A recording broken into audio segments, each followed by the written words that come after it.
Hi, this is Maggie from Crafts the Charm. Thank you for stopping by the channel. I'm so glad you're here. So lately I've been trying to recycle or reuse things, and I have a lot of plastic shopping bags.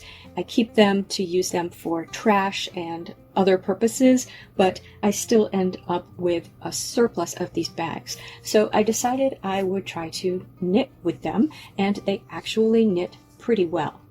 Now, I don't have a lot of beautiful colors of these bags, so what I decided to do was to knit with the white with blue printing and the white with green printing. So to do that, we're going to start by making a yarn that we can use out of these bags. And I saw this technique for making the yarn on the internet. They call it plarn for plastic yarn, but I don't know who originated this idea. I will include a link in the description to the first video I saw of a person making plarn, which I thought was a really good video. And this person also makes twine out of plastic bags. So I thought that was really cool as well. So I'll include a link to their video in my description. So to do this, you're going to take your plastic bag and flatten it out, and then fold the bag up just to make your cut a little straighter. Cut off that bottom seam and cut off the handles and save those bits of plastic. We're not going to throw any of this away.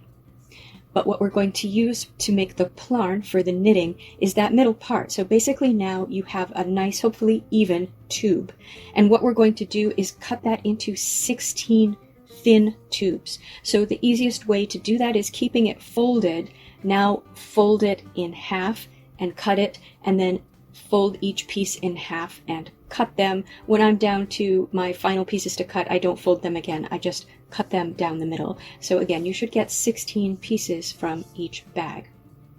What you see here is 3 bags of the green and white and 3 bags of the blue and white cut into 16 pieces each. And now we're going to knit with them.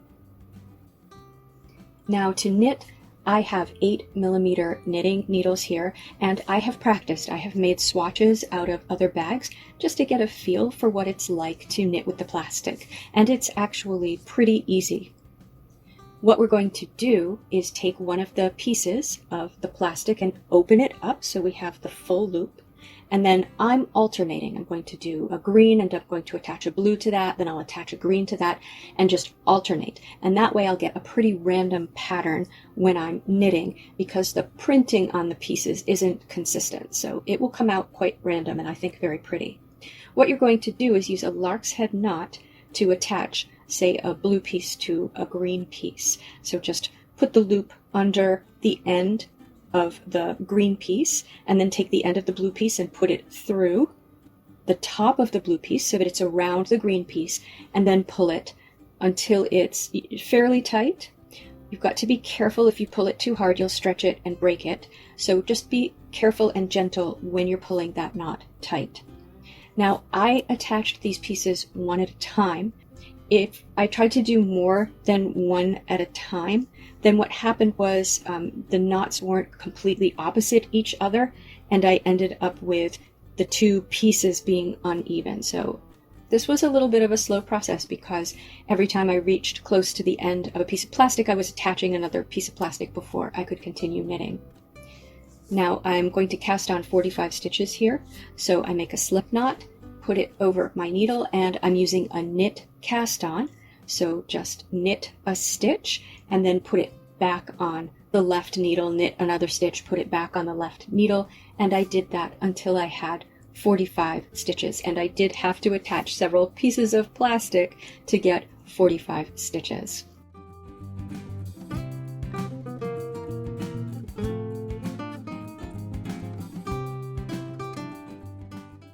And then once I had done that, I just started knitting. So just regular knitting, alternating my colors of plastic, using a lark's head to attach them as I go.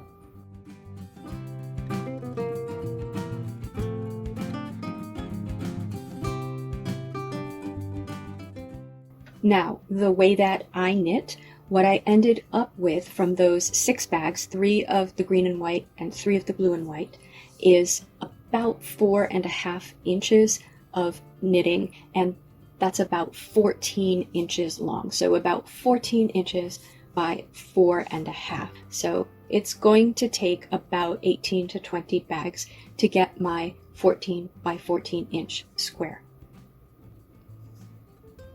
So once I had my 14 inch by 14 inch square, it was time to bind off. And I did this in the regular way. I knit 2 stitches onto the right needle, and then I pulled the stitch that's further in, the first stitch, over the second stitch and off. Knit another stitch, then pull the first stitch over the second stitch and off. Now, one thing I found from doing my swatches is that I had a tendency to bind off a little too tight. So I really tried to be a little looser when I was binding this off so that I didn't have a tight edge on one side.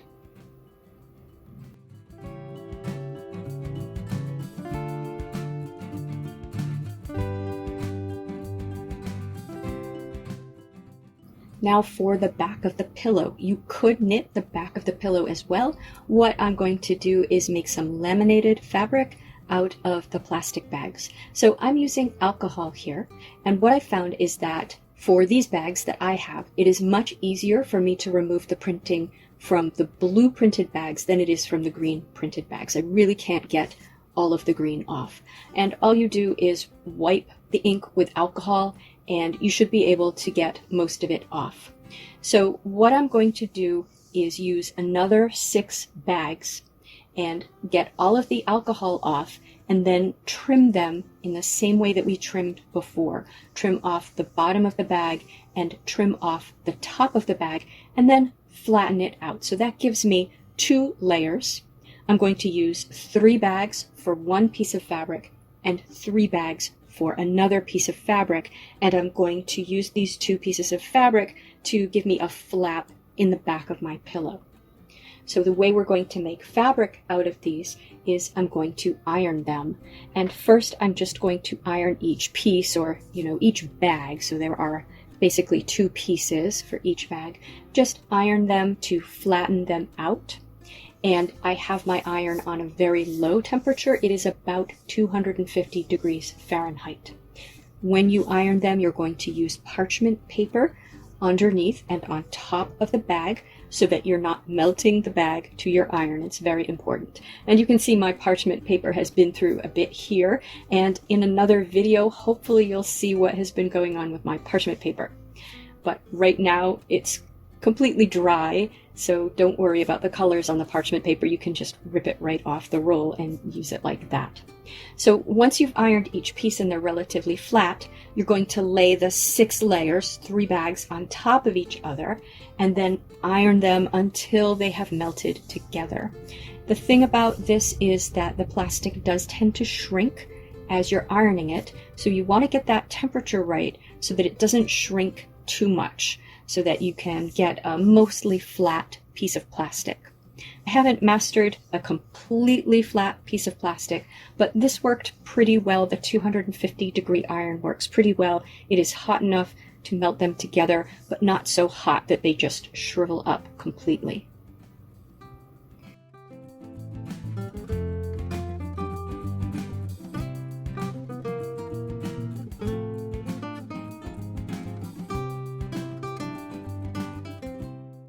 Now that I have my 2 pieces of plastic, what I'm going to do is cut them to be 15 inches and square, basically. So 15 inches long. I'm going to fold over the top edge, and they fold over quite well. And if you iron them, they'll pretty much stay in place that way, but we are going to sew them.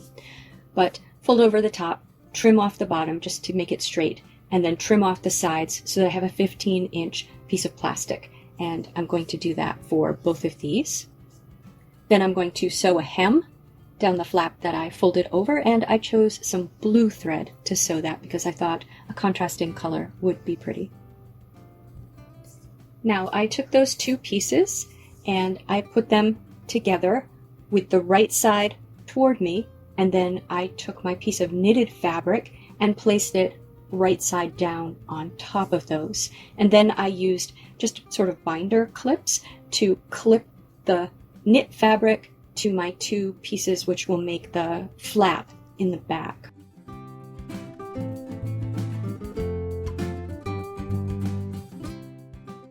and then I just sewed them together on the sewing machine. And I did have a pretty wide seam allowance just because my knit fabric wasn't perfectly square.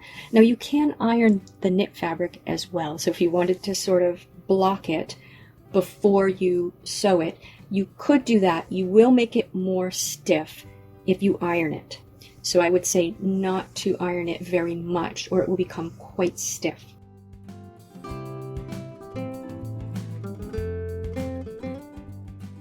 Once I had sewn it all together, I turned it and I thought it looked pretty good at this point. But I wanted to add just a little bit of trim. So I have this little bit of jute rope, and what I decided to do was attach it to the pillow using more of those strands of plastic. So basically from one loop of the plastic bag, like one loop that we would use for knitting, I cut 4 pieces of plastic, and I found it easier to use a yarn needle to put that through the knitting, and I went as close to the seam as I could between the front of the pillow and the back, and used a lark's head to tie it around the piece of jute rope, and then I took the ends of that and I wrapped it around and tied a little knot. And here it is where I've done it sort of assembly line style, where I've done a number of these. I've done the lark's heads, but I haven't tied them yet. And I actually thought it looked kind of cool with the plastic as a sort of fringe. So I think that is another option depending on the look that you're going for. Because I had started out without making the fringe, I decided not to try to make a fringe with this, but I think it could have looked kind of cool. Now, at the bottom of the pillow where the rope joins together, I did whip that rope together. So I cut the rope so that it was the right size, and I waited until I had it mostly attached with the plastic so I knew what the right size would be, and then took a little bit of jute twine, made a loop over where the 2 ends of the rope join, and I did fasten them with a little bit of masking tape. That makes this a little bit easier. Then I wrapped the jute twine around the loop, put it through the end, pulled that loop under, and then tugged it and trimmed it. I do have a 2-minute technique on this whipping technique, and I've used it a number of times before on the channel, but if you're not familiar with it, you can see in detail how to join 2 ends of rope with whipping by watching the 2-minute technique. And once that jute is attached all the way around the edge of the pillow, it's time to stuff the pillow. And you might have guessed that's what all those leftover bits are going to be used for. Now, this is probably a little bit more than the leftover bits from just this pillow, because as I said, I had made a few other swatches, and I actually knit up some fabric. I was going to do a pillow in different colors, and then I changed my mind. So I do have quite a bit of extra plastic bag here. But what I'm going to do with this pretty stuffed plastic bag of plastic bags is put a white plastic bag over the top of it and then just stuff that into my pillow. And that's it.